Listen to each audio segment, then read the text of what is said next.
Hey guys, welcome back to the Team Ham channel. James here, the Flagburg player that won at Rosemont, Illinois, the standard Card 5 Vanguard BCS.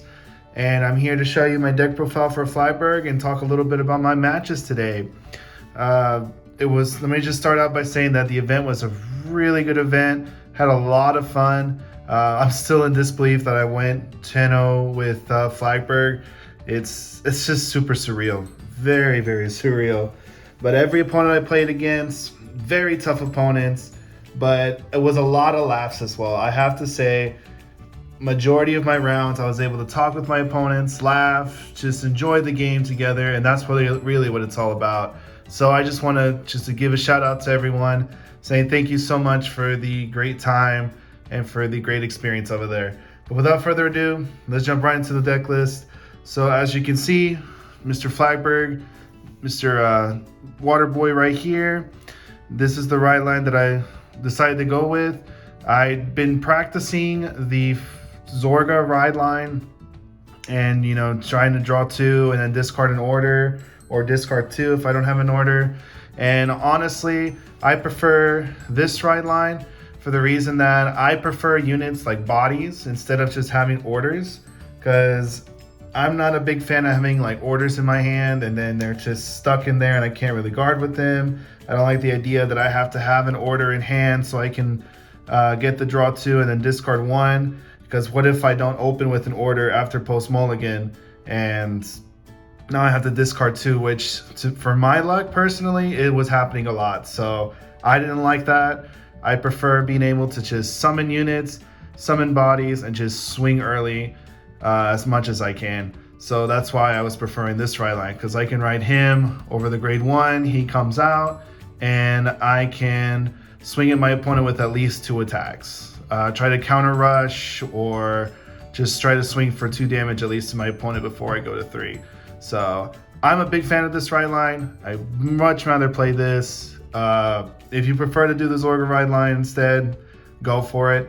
There's no really wrong way to do it. That's just my personal thoughts on it. So that's the ride line there. So we'll go to the grade 3s first. Obviously, persona riding is really important. You need your extra copies of Flagburg. If you don't get your +10 off of this, your multi-attacks that you're trying to do for the 5 attacks just do not impact as much. They just swing for very little numbers. So you need to commit a booster and try to do that extra hit.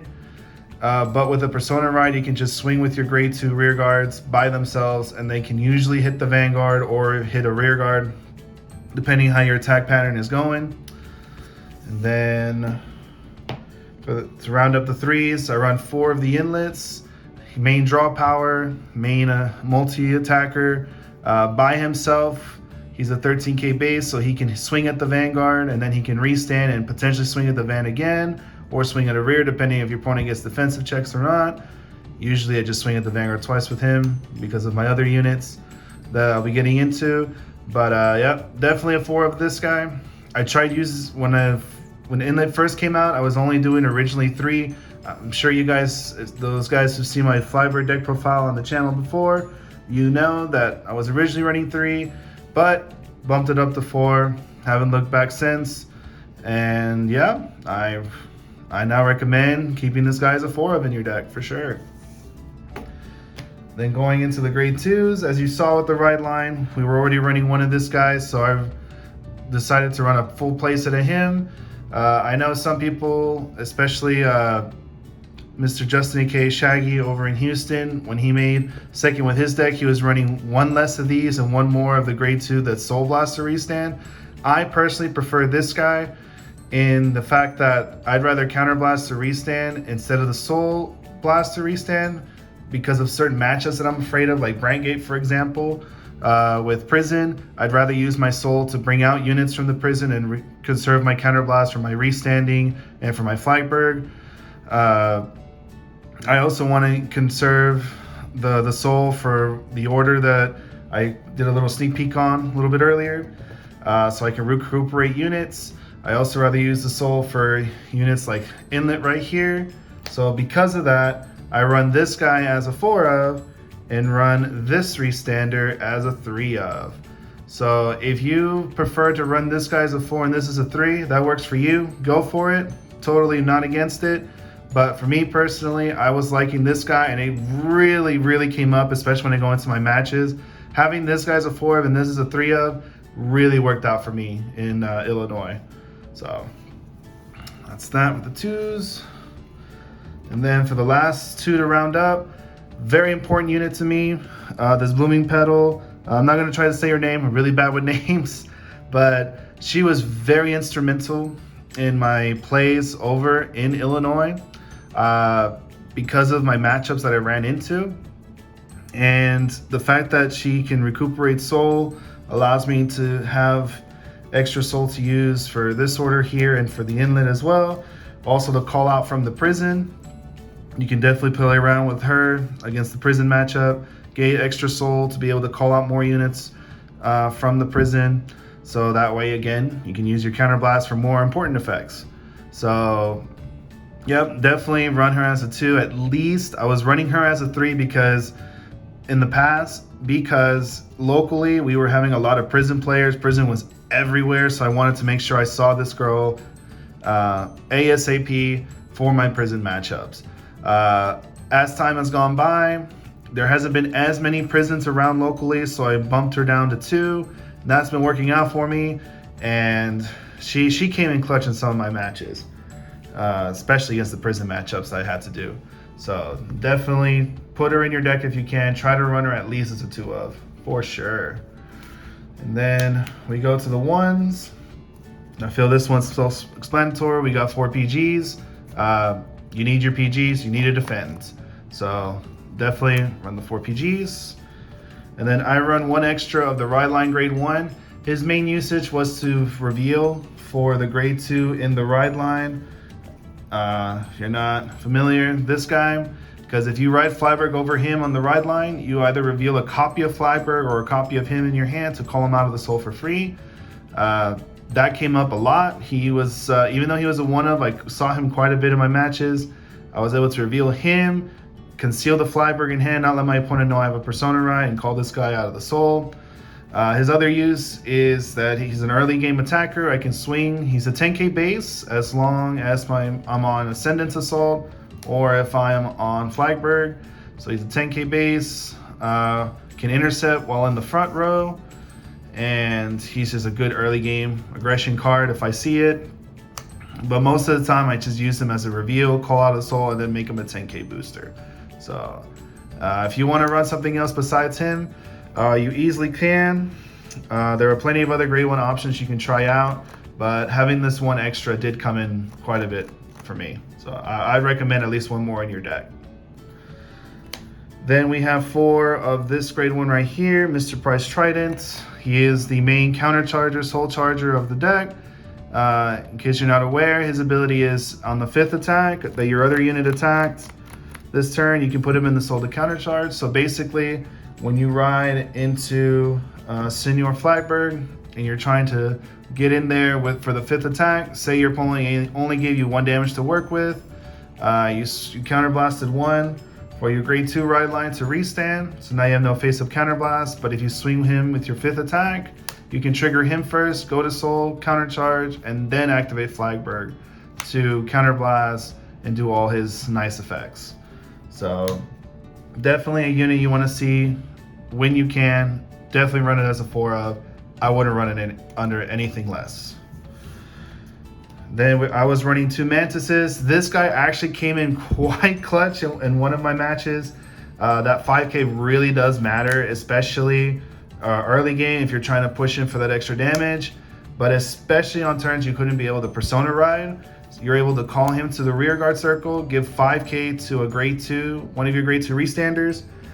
So now they can swing by themselves 15 and hit the Vanguard. And then when you boost with him, they become 23. Or if you're swinging, if you have an inlet on rear, you can call him, give the inlet the 5k. So when inlet swings at the van, they can't just do 1 intercept to stop it. Now they have to do 2 intercepts or give you a card from hand, like a trigger to stop it. So he was very important in my matches. I kind of wish I was having him as a 3 of so I could see him a bit more, but just as a 2 worked out for me. So definitely would run this guy. Now, one of the cards that I loved running, and whenever I saw it, it was amazing to see, was the one Kusi. Why do we run the one Kusi?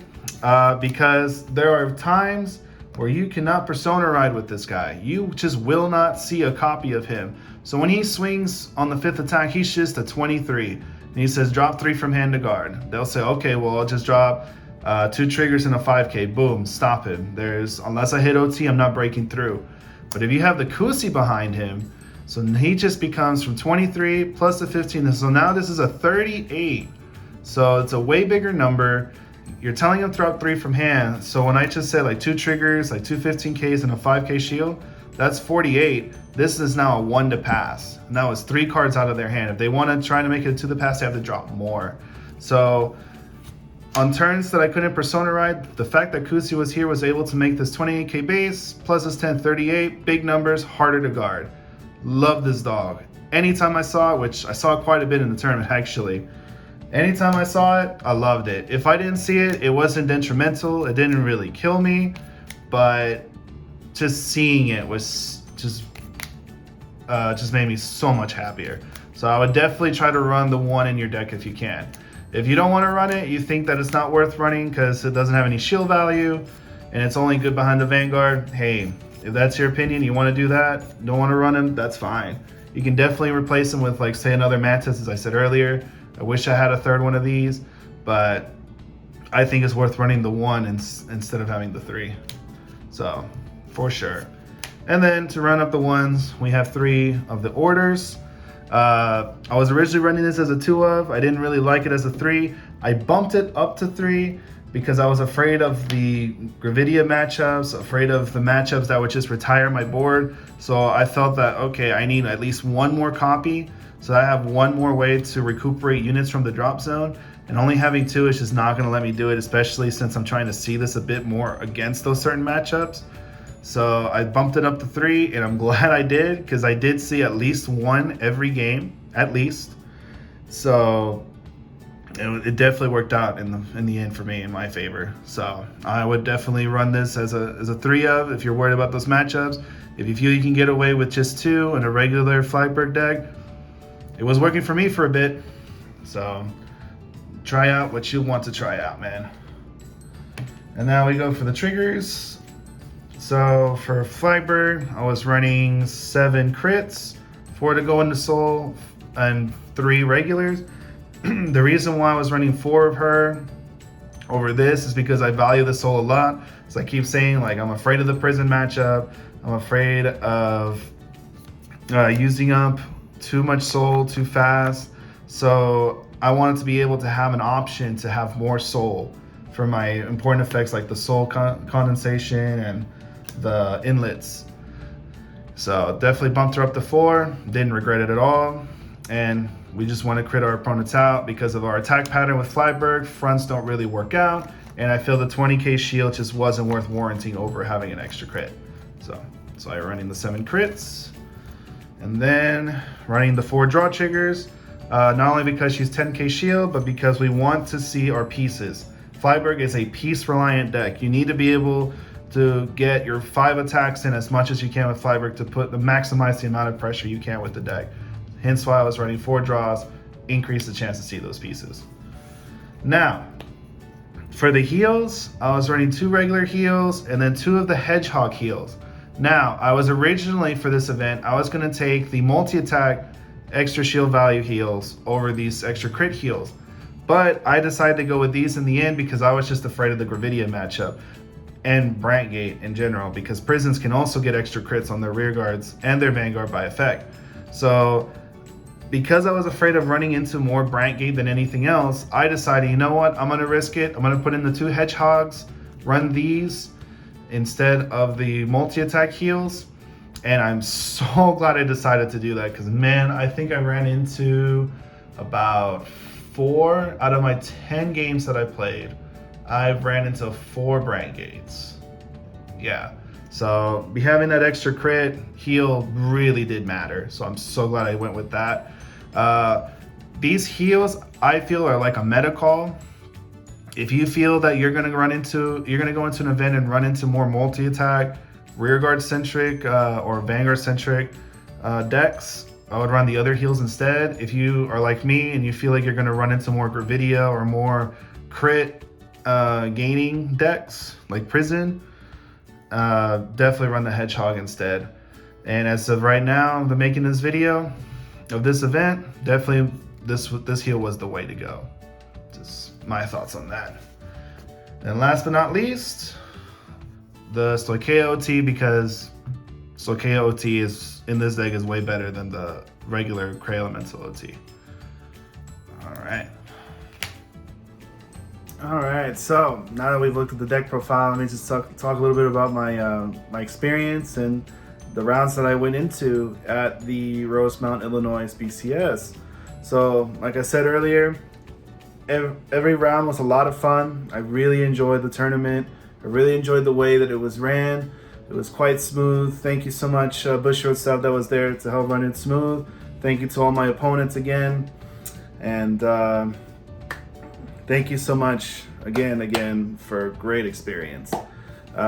We start with round one. I had to play against Prison. So the funny thing is, going into round one, I told my teammates that I was with that, you know, the one deck I don't want to face is Prison. So hopefully I won't face it until in the later rounds. I just don't want to deal with that at the beginning. And lo and behold, I jinxed myself. The first round opponent was playing Prison, and a really cool dude. I really enjoyed playing against him. I'm really bad with names, so unfortunately I don't remember everyone's name. So if you know who you are, if I'm talking about our match and you remember, please make a comment in the comments down below about it. If you really enjoyed it as well, it was a lot of fun. The first round it was a really good way to start it out. So he was able to early rush me on his grade 2 turn. He rode, played his rear guards, and he just swung in and tried to push early damage on me, which he did. But because he did that, I was able to go into my Flagburg turn because I believe I won the die roll. And I was able to go to Flagburg grade 3, swing at his rears, do Flagburg skill, retire his back row. And unfortunately for him, he was just not able to recuperate a full field and just be able to do that pressure again. And his drive checks weren't helping him either. His drive checks were pretty dry, if I remember correctly. So unfortunately for him, he lost that first round. But we were laughing, we were enjoying each other's company. Really cool guy. So going to round 2, I had to fight Prison again. Man, my luck, right? I just jinxed myself for sure in this tournament. And round 2, I had to play against somebody who was newer to the game. He was explaining to me that he just started into the game not too long ago, but his buddy had this deck, which happened to be Prison, and he taught him how to play that and how to go into games with that deck. And so we're playing our game, and unfortunately for him, the similar thing that happened to my opponent in round 1, he wasn't able to put as much pressure as my first round opponent, but it was mainly his drive checks. His drive checks were not giving him any favors. He hit early, I believe he hit like early heals so he could stay at low damage, but he couldn't really put much pressure on me. His deck was just not giving him any units to just call to the field and swing at me, and he wasn't imprisoning my units as much. So because he wasn't imprisoning as much, I was able to take advantage of the extra resources I had and just overpower him. Granted though, this guy, he survived most like my big turns, and he was able to do the Seraph grade 4 twice before he lost. No rear guards. He couldn't call any rear guards to really support his vanguard, but man, was this man able to survive and guard my stuff, man. So kudos to him, man, kudos. And I was able to win that round and go on to round 3. So into round 3, people who had the buys were starting to come into the tournament and fill out the ranks. So I happened to fight one of those opponents. He was playing PBO. My teammate Deshaun, shout out to him. He let me play test against him and see how PBO works. I'm pretty sure you've seen his deck profile on this channel before. So going into the game, I kind of had an idea how the deck worked. But this guy, he was able to go grade 3, set up his PBO with the PBD and Soul, and just from the get-go start swinging with crits.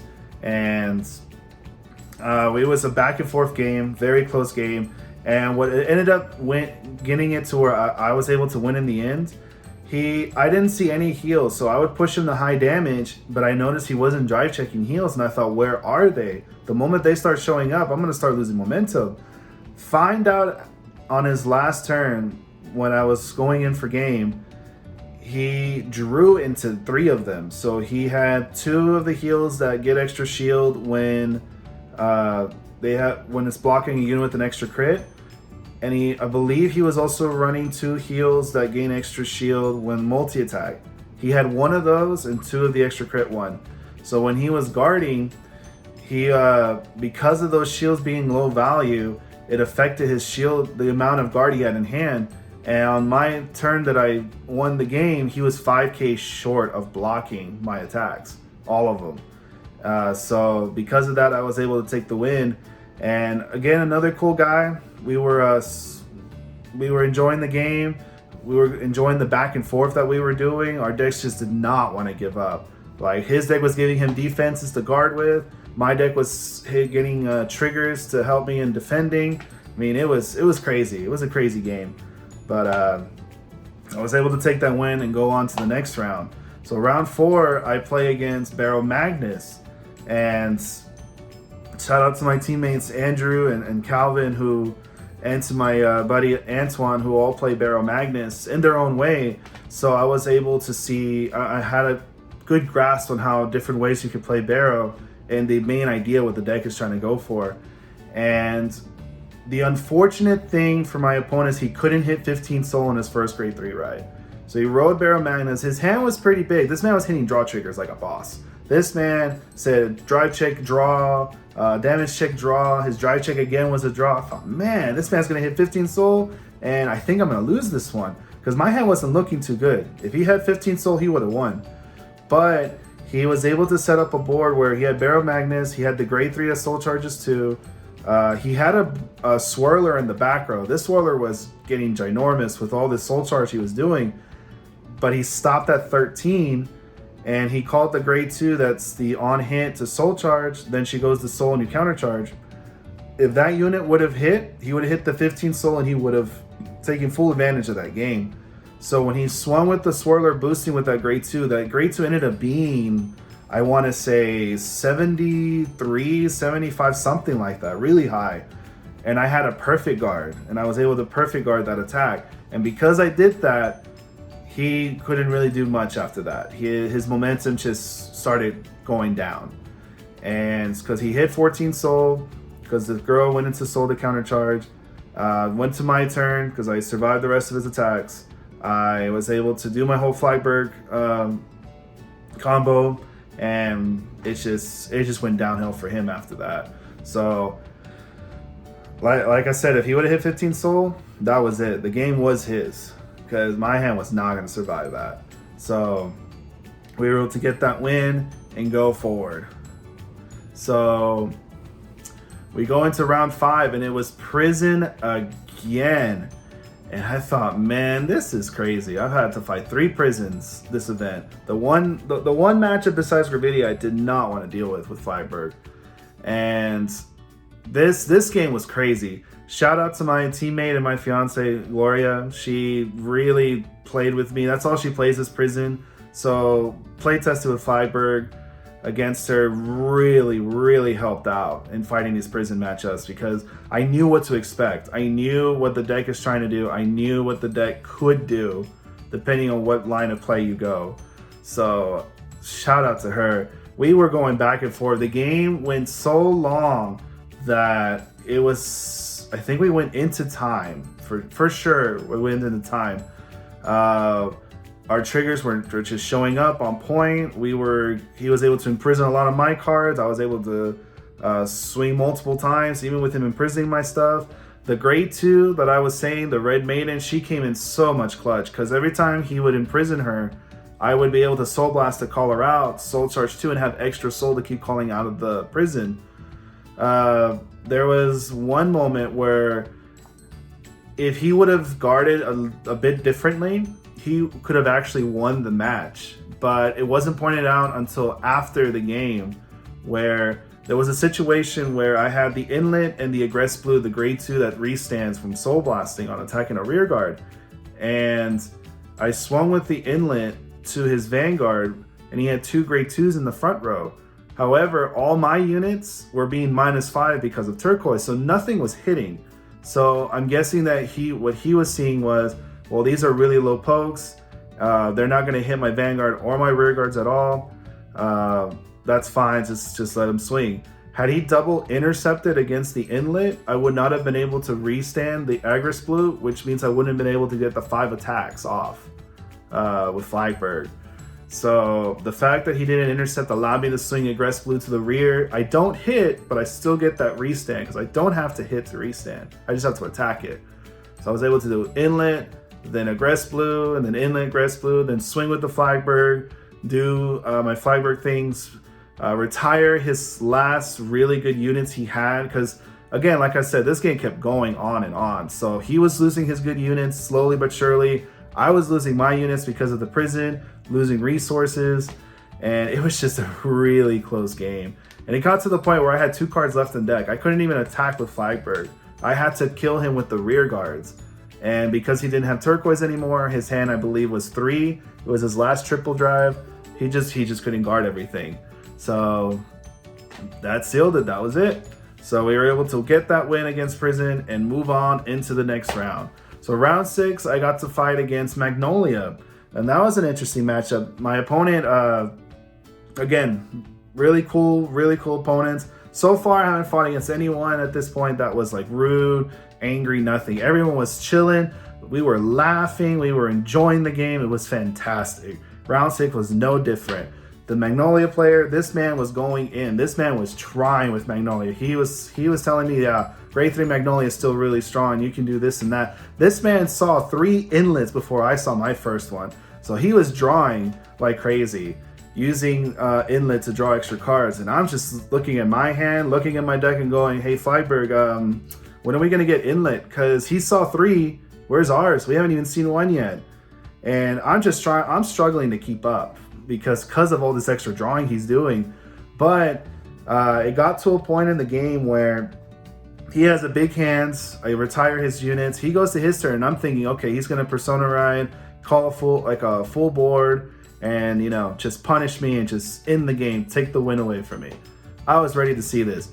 When he Persona Rode, he started thinking for a good minute or 2 of what to call. And I thought, that's odd. Why is that? Then he starts calling the heal trigger to rear, another Magnolia to rear, and I believe it was another, if it wasn't an inlet, it was the grade 1 that says when it swings from back, drop 2 from hand to guard it. So when I saw him call the heal and another Persona Ride copy to rear, I already knew, okay, so his hand is mainly shield value units. It's no attackers. So that worked out for me. It was a lot easier to guard his field. But the whole time, I'm thinking, where's his OT? Where's the overtrigger? If he hits his overtrigger, I'm dead. I lose. I cannot survive his overtrigger. And fortunately for me, he didn't hit it. None of the turns on that turn, neither any of the turns afterwards. After that turn, I was able to bring the momentum back in my favor, start swinging. Found out that while I was swinging, the way he guarded, he had quite a few PGs in his hand. And against Flagburg, you don't want that many PGs because of the drop 3 guard restrict. And I was just able to eat up the rest of his good cards in his hand. So that was really it after that. And we finally saw inlet at the very end of the game. We finally saw it. And that really helped in pushing for sure. So we were able to take that win. And it was the same Magnolia player who made top 8 actually in the end. So congrats to that guy. Really cool dude. I really wish I could remember names. So I'm undefeated to this point going into round 7. And I'm just ecstatic. Like I'm already thinking, all right, so going into round 7, if I take a loss, it's fine. I should be able to still make it to top 8. So in my mind, I already know going into 7, I'm going to make top 8. It's happening. Still shocked, but we're happy. We're there. We're going to make top 8. So I go into round 7 and I see 2 Gravidia players sitting next to me that were also undefeated. So I was the undefeated that was paired down. And because of my last name starting with ZU, I think that plays a big part on why I usually get paired down, usually in tournaments. It's been always my luck, guys. So I play against Thegria, and my opponent, I could tell, is a big Hexorb fan. Shout out to you, man. Hopefully you find out that premium deck list for the Hexorb we were talking about before we parted ways.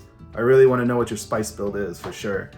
But my opponent, big Hexorb fan, flips over Thegria, and this man, I won the die roll again. This matters because I went first, rode 1, pass. He rides his grade 1, proceeds to call 2 copies of the grade 1 that gets 10k if there's nothing in that column. I have to do another shout out here to my teammate Sam, not Hamster, but the other Sam we have on the team. He plays Thegria a lot. Got to practice with him with Flagburg, and I knew what to expect basically out of a Thegria deck. And this match, that knowledge did help out, because after he called the grade 1s, he swung, and I was able to, I believe I went all the way up to 3 damage on that first turn. I thought, man, I'm getting early rushed again, man. All right, I need to damage control the field. I rode my grade 2, call out the grade 1, called another grade 1, I believe the prize trident, and because of that, his grade 1s went back down to 8, and I just started bullying his rear guards. Because when I was playing testing with Sam, I found out that against Thegria, if I'm able to control their board, it really helps in lowering the pressure Thegria gives. Because the only way Thegria is going to be able to do more pressure on me is if you go into the light 1 to call out 2 on top of the maple that you call out from a Persona ride. So I thought, all right, if I can just retire his board and just keep controlling it, this should help out a little bit in relieving the pressure. And so I swing at the rear guards, swing Van to rear. He goes, oh, well, that's fine, no guard. I hit the crit, give it to the rear, and I swing at him, and I believe he took the damage. So he went to his turn. He went into the grade 3, grade 2 skill, check top 5, and he whiffed. Man, he told me that was the first time he whiffed all day, and I thought, oh, that sucks. The one match that it matters, and he whiffed.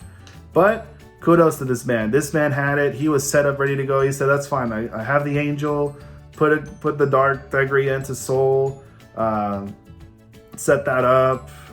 Do the grade 2. Do the light Thegria. Call out the maple. Call out another unit. He was ready to go. Like he had the setup. He was good. So I thought, well, dang, all right. Him whiffing didn't mess him up. Cool. And I was able to go to my turn. I was able to put real pressure on him, and that when it went to his turn, he went to Dark Thegria, did his thing, but then when it went back to mine, that's when the game was pretty much over. I believe that the game ended on that turn, and it was another close game for sure, from my memory. Again, if I played any of y'all and you want to help refresh my memory, comments down below, because I really want to remember all these matchups. And yeah, it was a lot of fun as well. We both enjoyed each other's ways that we played our decks, how we played against each other, and it was just a lot of fun. So we got the win, going 7-0 in Swiss, going into top 8. So in top 8, I was doing my deck check, and the guy next to me who made top 8 with Prison, rip that guy. He had to change his sleeves out at least 2 times, I believe 3 times. And it's just because of manufacturing error on his sleeves. And it was Dragon Shields that was happening to him. The pack of red Dragon Shields had manufacturing errors from what I was overhearing. So he went and had to buy Ultra Pros and change those out. Then some of the Ultra Pros had some issues with them too. So he had to change out certain sleeves of those. It was just... it was so stressful for the guy. He was like, man, just in my misery. Oh my goodness. And so, but thankfully, they were able to fix the sleeves issue. Everything was good. Everybody else passed top 8 deck check. We were good to go. We were able to go in the top 8. So in top 8, I had to play against Gravidia. The deck that I thought I was going to see more in Swiss, I actually see it in top 8, and it was against an opponent that's from Dallas as well. And I've seen this guy before at the Houston Regionals, and the fact that I had to play against him and I saw that it was Gravidia, I thought, oh my goodness, all right, here we go. The one Gravidia I have to fight. I will be honest with y'all, that game should have been his. I didn't really see that many PGs on my end. I had to hard guard or no guard him. And this man, if I counted correctly, he went 3 turns sending 5 meteors, and he hit blank checks all 3 times. It was just such a feel bad moment, and I just couldn't believe what I saw. This man was doing everything right. He did the meteors, he was drawing, he soul charged when he needed to, he set up his meteors the best way possible. It was just going in his favor, and I thought, well, the moment he hits the 5 meteors and hits crits, I'm dead. He doesn't even need to hit the OT. If he just hits crits, it's gonna kill me. But unfortunately for him, he sent the 5 meteors 3 times in a row, sees no triggers, no OT, hits his 6 damage, no heal there, and then he flips the next 2 cards over, and there's the OT. And I couldn't believe it. Like, I was ecstatic that I won and made it to top 4, but I couldn't help but feel bad for them. Like, sincerely felt bad that his deck decided at that moment, yeah, we're not gonna show you triggers when you send 5 meteors. It was such a feel bad to watch. But we took the win, and we go into top 4. Top 4, I had to fight against Kyrie. The opponent, I believe his name was Alex. Shout out to that man. Really cool game, really cool dude. He was the friend of Paul, who ended up getting 2nd in the whole event with Flagburg. And me and Alex, we played each other. It was a back and forth. He was playing, again, Kyrie. He hits his Lyrical Monasterio over trigger early. I believe it was turn 2. And this man had all his rear guards with +10. And I already knew, all right, that means I'm on a clock. I have to beat this man before he hits grade 4, or beat this man 1 turn after his grade 4 turn, because I cannot survive 2 grade 4 turns with this OT active. And the deck, it just seemed to have responded to me. It said, we got you, and gave me all 4 PGs before turn 3.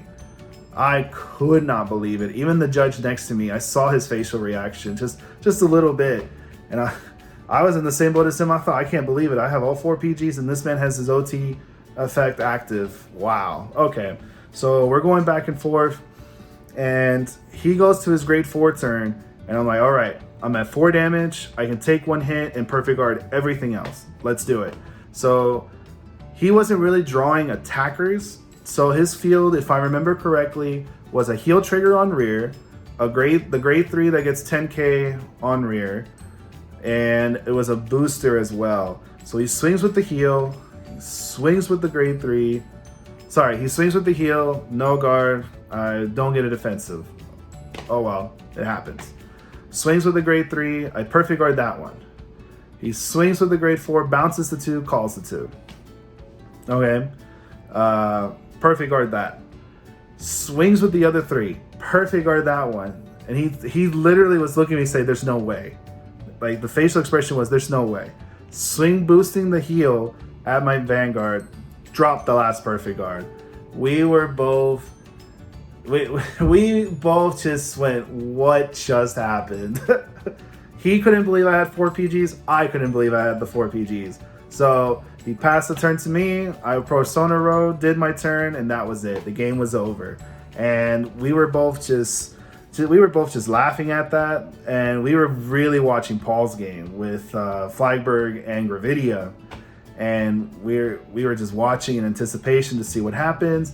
Paul was able to win it in the end with his Flagburg, defeating Gravidia, and it ended up being the mirror match between me and Paul. Paul's a really cool dude. Shout out to him. He's an amazing player, did a really good job, really enjoyed playing him. He was playing, I believe, Order Flagburg, while I was playing just straight up regular Flagburg. And what really helped me in that final matchup was I won the dice roll, so I got to go first. So we're going back and forth. When I go to grade 3, I'm swinging with my rears. He goes, no problem, just guarding like an expert, just guard, no problem. I thought, man, all right. So we're both at 2 damage. I swing with the Vanguard, and I said, all right, 3 to pass, or drop 3 to guard, if I remember correctly. And he goes, okay, no problem. Drops the guard, and it's a 2 to pass. I said, oh, well, first check, nothing. Like, oh, all right. Second check, the over trigger appeared. So I just need to throw the disclaimer out there.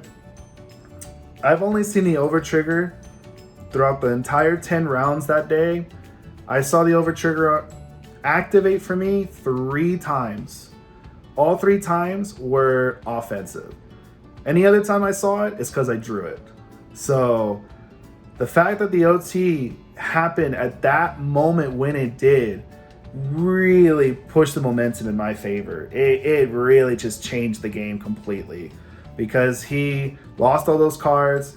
He went push to 4 damage. I went down to 1, and he didn't even get to his Flagburg yet. So this already pushed him way back, while I'm drawing all these extra cards in my hand. And he went to his turn. He tried everything he could with what he had to push back on me. But thanks to the OT, I was able to draw extra defensive cards, defend against him, not take much damage, go to my turn. I do my Persona ride, and I have my board, and I swing, and he just flat out tells me that, you know, I can't guard all of this, so I have to take some. And unfortunately, he went to 6 damage. I believe it was that turn. Yeah. So it was a crazy experience for sure. As you can see, my memory is a little fuzzy because I've slept since then. And when I took the win in the end, and I was able to finally take a moment to realize what happened, I couldn't believe that I just won the whole regionals, and I went 10-0 with Flagburg. One of my favorite decks in Overdress, for sure. I'm a big fan of Aquaforce in V and Premium, so playing Flagburg was just no brainer for me playing in Overdress. But in my playtesting with my teammates and back home here in Houston, Flagburg has been giving me mixed results. Some days they'll do really well, and other days it won't. So I was really torn, like, what should I play for this event? In Houston, I decided to play Thegria, and I got 4-3. And I thought, you know what? The next time I go into a regionals this season, I'm gonna give Flagburg his shot. I'm gonna give him his chance. And you know what? I'm glad I gave him his chance. I gave one of my favorite decks its chance to represent itself in regionals, and it got me that trophy that you see back there. Like, if you guys want to take this as for inspiration for anything, you want to take something out of this discussion, don't give up on your favorite deck. If you like a deck and you play it a lot and you know the insides and outs of your deck, and you have a basic understanding of what the meta could be like, especially in Overdress, just go with it. Go with your gut, go into that event, and try your hardest with your deck. I promise you, 9 out of 10, your deck will respond to you in kind, like how mine did. And that's really it. Just play for the fun of the game. Remember to enjoy it no matter what. In the end, this is a game. This is a hobby we all play. We all should learn to just enjoy it. But you also try your best as well while you go to regionals. And yeah, that's enough for me. I think you've listened to me long enough, guys. So thank you again. If you've come out this long, thank you so much for watching. Thank you everyone who supported me in my Vanguard journey. I will be going to Worlds for sure in January of next year. So if any of y'all want to meet me, I'm more than happy to say hi to everyone. I really am happy to be able to meet other people when I go over there. It's just going to be a fun and great experience. Thank you again, everyone. It was so enjoyable. Until next time, y'all take care.